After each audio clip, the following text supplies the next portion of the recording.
ಜಾಗದಿಂದ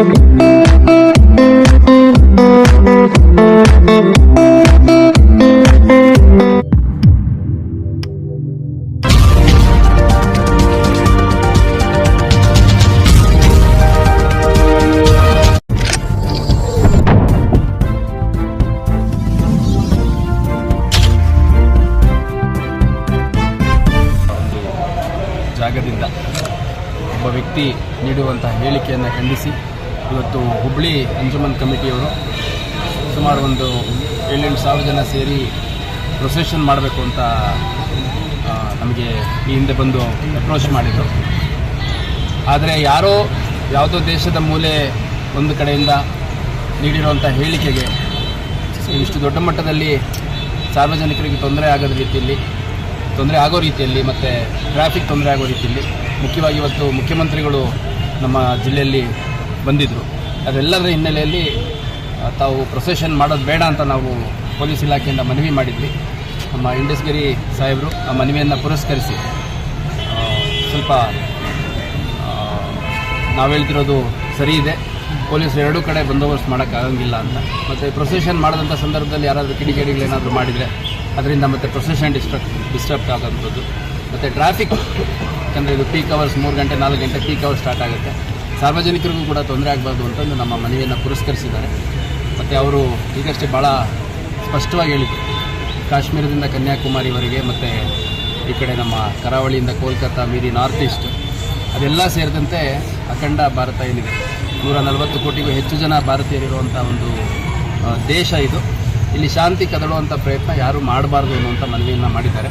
ಅವರ ಒಂದು ಹಿರಿತನ, ಮುತ್ಸದ್ದಿತನ ಮತ್ತು ಅವರ ಸಾರ್ವಜನಿಕ ಜೀವನದ ಏನು ಒಂದು ಅನುಭವ ಇದೆ ಅದನ್ನೆಲ್ಲ ಅವರು ಸಮುದಾಯವನ್ನು ಮುನ್ನಡೆಸಲಿಕ್ಕೆ ಉಪಯೋಗಿಸಿದ್ದಾರೆ. ಮತ್ತು ಮುಖ್ಯವಾಗಿ ಇವತ್ತು ಪ್ರೊಸೆಷನ್ ಮಾಡಿದರೆ ನಮಗೂ ಕರ್ತವ್ಯ ನಿರ್ವಹಣೆಗೆ ಭಾಳ ತೊಂದರೆ ಆಗೋದು ಮುಖ್ಯಮಂತ್ರಿಗಳಿದ್ದರಿಂದ. ಹಂಗಾಗಿ ಒಂದು ಮೌನ ಪ್ರತಿಭಟನೆ ಮುಖಾಂತರ ಮನವಿಯನ್ನು ಮಾಡಿದ್ದಾರೆ. ಇದನ್ನು ಅವರು ಗೌರವಾನ್ವಿತ ರಾಷ್ಟ್ರಪತಿಗಳಿಂದ ಹಿಡಿದು ಗೃಹ ಮಂತ್ರಿಗಳು, ಮಾನ್ಯ ಮುಖ್ಯಮಂತ್ರಿಗಳು ಸೇರಿದಂತೆ ಸುಮಾರು 10 ಕಚೇರಿಗಳಿಗೆ ಒಂದು ಮನವಿಯನ್ನು ತಲುಪಿಸಬೇಕು ಅಂತ ಹೇಳಿದ್ದಾರೆ. ಮತ್ತು ಅಗತ್ಯ ಕಾನೂನು ಕ್ರಮಕ್ಕೆ ಅವರು ಒತ್ತಾಯ ಏನು ಮಾಡಿದ್ದಾರೆ ಅದನ್ನು ಕೂಡ ತಿಳಿಸಬೇಕು ಅಂತ ಹೇಳಿದ್ದಾರೆ. ಅದನ್ನು ಮಾಡಲಾಗಿದೆ. Thank you. ರಾಷ್ಟ್ರಪತಿಗೆ, ಪ್ರೈಮ್ ಮಿನಿಸ್ಟರ್ಗೆ, ಮುಖ್ಯಮಂತ್ರಿಯವರಿಗೆ,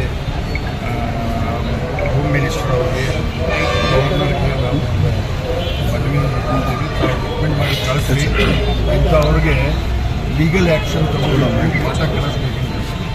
ಯಾವ ಧರ್ಮನೂ ಬೇರೆ ಧರ್ಮಗೆ ಕೆಟ್ಟ ಬಯಸಬೇಡ್ರಿ, ಕೆಟ್ಟ ಹೇಳಬೇಡ್ರಿ ಅಂತ ಆದೇಶ ಅದ. ಅದ್ರ ಸಲುವಾಗಿ ಇಂಥವ್ರು ಏನಾರ ಮಾಡಿ ಶಾಂತತೆ ಭಂಗ ಮಾಡುವ ಪ್ರಯತ್ನ ಮಾಡ್ತಾ ಇರ್ತಾರೆ. ನಾವು ಅದಕ್ಕೆ ಖಂಡಿಸ್ತೀವಿ ಮತ್ತು ಅವ್ರಿಗೆ ಸರ್ಕಾರ ಮುಖಾಂತರ ಕೇಳ್ಕೊಡ್ತೀವಿ. ಅವ್ರಿಗೆ ಕಾನೂನು ಪ್ರಕಾರ ಕ್ರಮ ತಗೋಬೇಕು ಮತ್ತು ಇಂಥವ್ರಿಗೆ ಪಾಠ ಕಲಿಸ್ಬೇಕಂತ ಸಹ. ಯಾಕಂದರೆ 140 ಜನರದು ಕಾಶ್ಮೀರದಿಂದ ಕನ್ಯಾಕುಮಾರಿ, ಕಾರವಾರದಿಂದ ಕಲ್ಕತ್ತಾವರೆಗೆ ನಾವು ನಾವು ಎಲ್ಲರ ಇದ್ದರೂ ಸಹಿತ ಭಾರತೀಯರು.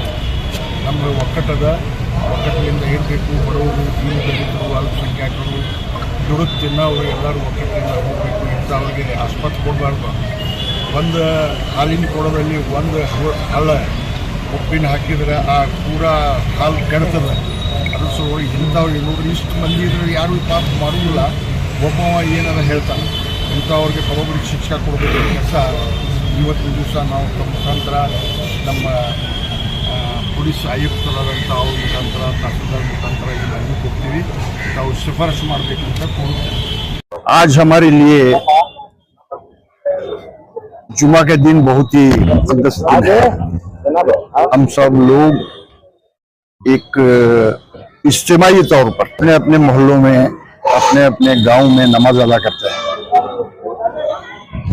और एक ऐसा मंजर रहता है कि एक त्योहार है, एक ईद है वो। लेकिन ये चंद महीने पहले एक नादान और कमबख्त हुजूर के शान में गुस्ताखी के अल्फाज इस्तेमाल किया है। हम उसकी भरपूर मजम्मत करते हैं। और हमारा मुल्क जो है कश्मीर से कन्याकुमारी, कारवार से कलकत्ता तक 120 करोड़ अफराद रहते हैं, अलग अलग रंग वाले, अलग अलग जुबान वाले। जुबान भी 200 किलोमीटर जाने के बाद बदलती है, उधर के कहीं भी उसके अल्फाज इधर मिल जाते हैं। अब मिसाल के तौर पर मैसूर की करड़ा बहुत नरम रेशम पैदा होता है। हमारे यहाँ जरा सख्त करड़ा बोली जाती है, जैसा कि गिरनेट है यहाँ पर। दोनों चीजें भी कीमती हैं, लेकिन हमारा कहना ये है कि भाई इस मुल्क में अलग अलग जुबान के बोलने वाले, अलग अलग मज़ाहिब के मानने वाले, और कोई मजहब ये नहीं कहता है कि दूसरे मजहब पर कोई बदकलामी करो, टीका करो, नहीं है। इसलिए हम लोग आज सरकार को, खुसूसन सदर हिंदुस्तान के सदर साहबा को, प्राइम मिनिस्टर को, हमारे वजीर आला को, होम मिनिस्टर को और इंचार्ज मिनिस्टर साहब को अपील किए हैं कि उस कमबख्त को सख्त से सख्त सजा दी जाए, ताकि आगे चल करके कोई भी जुबान दराजी ऐसे अल्फाज की न करें। राष्ट्रपति को मनवी दी जाए, लेकिन आज अंजुमन इस्लाम हुबली के सदर और अहदेदारा ने, यहाँ के जिम्मेदार हजरात ने ये फैसला किया, और खास करके पुलिस कमिश्नर भी हमने अपील की कि आप प्रोसेशन वगैरह मत करो, क्योंकि आने वाला महीना आपकी भी है, उनकी भी है, कि हमारा प्रोसेशन तो हर बार पीस होता है, क्योंकि हमारे हुजूर सल्लल्लाहु अलैहि वसल्लम ने हमें शांति का पैगाम दिया है। उन्होंने दुनिया में जब आए उन्होंने शांति पीस लेकर आए। आज उनके बारे में जो अंगली उठाकर जो उनको बार बार अवमान करने की कोशिश कर रहे हैं, जो संघ परिवार, जो हिंदू संगठन है, हमें खंडन करते हैं। आज राष्ट्रपति को मनवी देंगे, हमारे हुजूर सल्लल्लाहु अलैहि वसल्लम के बारे में जो कौन उनकी गुस्ताखी कर रहा है उसके ऊपर सख्त से सख्त कार्रवाई कर। आज हमें बहुत बड़ी बात नहीं स्वामी को महाराष्ट्र से हुबली तक लाके खींच को ये करने की, लेकिन देश के अंदर उन्होंने यहाँ पर एक कुछ दंगे फसाद कराना चाहते हैं, इसको हम सपोर्ट ना करते हुए आज एक बहुत पीस से सब लोग जमा होकर आज हमें पुलिस कमिश्नर और तहसीलदार को एक मेमोरेंडम देकर अपील करेंगे आप राष्ट्रपति को पहुंचाओ। तो जैसे कि अभी रामगिरी जो कि गुस्ताखे रसूल है, उसके खिलाफ कम से कम 15 से 20 FIR हो चुके हैं, फिर भी उसे अरेस्ट नहीं किया जा रहा है। कि अरेस्ट नहीं करने का कारण क्या हो सकता है? देखिए, बहुत से आप सुने होंगे, देश में डेमोक्रेसी